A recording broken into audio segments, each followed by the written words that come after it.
Good morning students. आज हम हिंदी में पाठ 14 शुरू कर रहे हैं जिसका नाम है स्वच्छता का महत्व।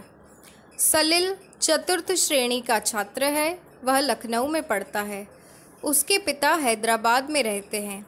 लखनऊ में वह अपनी नानी के साथ रहता है। वह अपनी नानी का सबसे अधिक दुलारा है। इसके सबके मृदु व्यवहार करने के कारण उसके कई मित्र भी यहाँ बन गए हैं।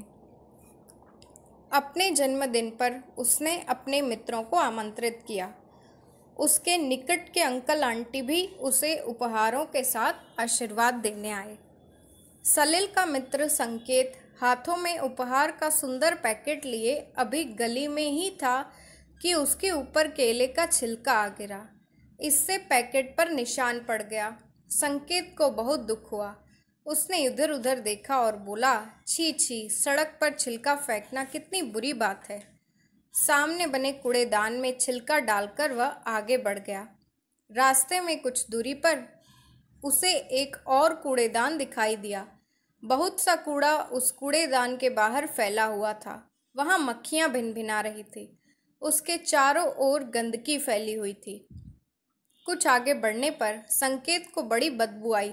उसने देखा कि सड़क के दोनों ओर बहने वाली नालियों में कूड़े के कारण पानी रुका हुआ था और यही पानी बदबू कर रहा था। वह नाक पर रुमाल रखे सलिल के घर पहुंचा।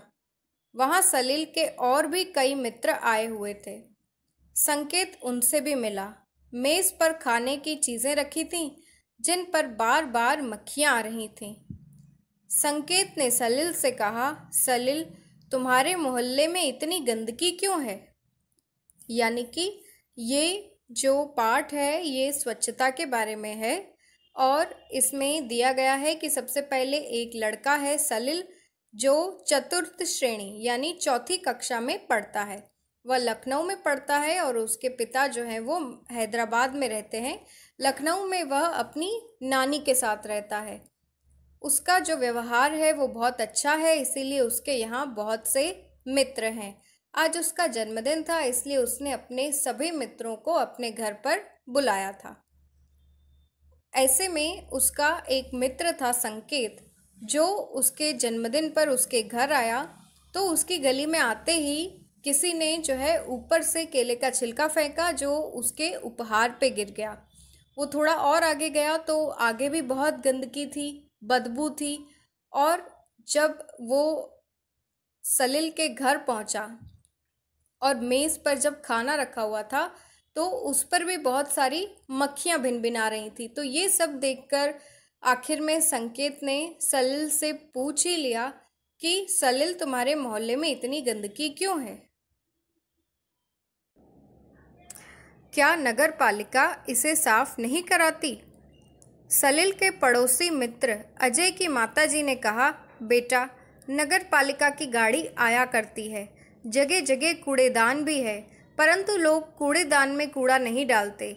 वे कूड़ा सड़क पर ही फेंक देते हैं। कोई सफाई नहीं रखता। हर आदमी एक दूसरे को दोष देता है।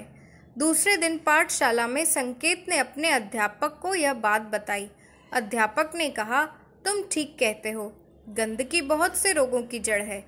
नगर पालिका का काम नगर को स्वच्छ रखना है, परंतु जब तक हम लोग नगर पालिका की सहायता न करें उसके लिए सफाई रखना कठिन होता है। चलो एक दिन हम सलिल के मोहल्ले में चलें और स्वयं सफाई प्रारंभ करें। प्रारंभ करें मतलब शुरुआत करें। रविवार के दिन सभी सलिल के मोहल्ले में गए। टोकरियां तथा झाड़ू वे साथ ले गए थे। सड़क पर सफाई करके उन्होंने कूड़ा इकट्ठा किया, गलियों की सफाई की और पानी बहने का रास्ता बनाया। उसमें मच्छर मक्खी को मारने की दवा डाली गई। मोहल्ले में रहने वाले सभी लोग बाहर निकल आए। वे उन्हें देखने लगे। बच्चों में बहुत उत्साह था। देखते ही देखते सबने मिलकर पूरे मोहल्ले की सफाई कर दी। अध्यापक ने वहाँ खड़े लोगों को समझाया कि वे घर का कूड़ा कूड़ेदान में ही डालें और फिर ढक्कन बंद कर दें। वे अपने घर के आसपास सफाई रखें, गंदगी से रोग फैलते हैं। यानी कि जब संकेत उस गंदगी से बहुत परेशान हो गया था। तो दूसरे दिन उसने यही बात अपनी क्लास में जाकर अध्यापक जी को बताई। तो अध्यापक जी ने कहा कि क्यों ना हम ही लोग वहाँ जाकर सफाई करने की शुरुआत करें। तो सभी बच्चे झाड़ू और टोकरियाँ लेकर सलील के मोहल्ले में गए और उन्होंने वहाँ पर अच्छे तरीके से सफाई की। उन्होंने वहाँ पर पानी जाने का रास्ता बनाया और नालियों में जो है मक्खी मच्छर मारने की दवा तक डाली। ये देखकर मोहल्ले के लोग जो हैं वो सभी उनको देखते रहे और देखते ही देखते सभी बच्चों ने मोहल्ले की अच्छे से सफाई कर दी।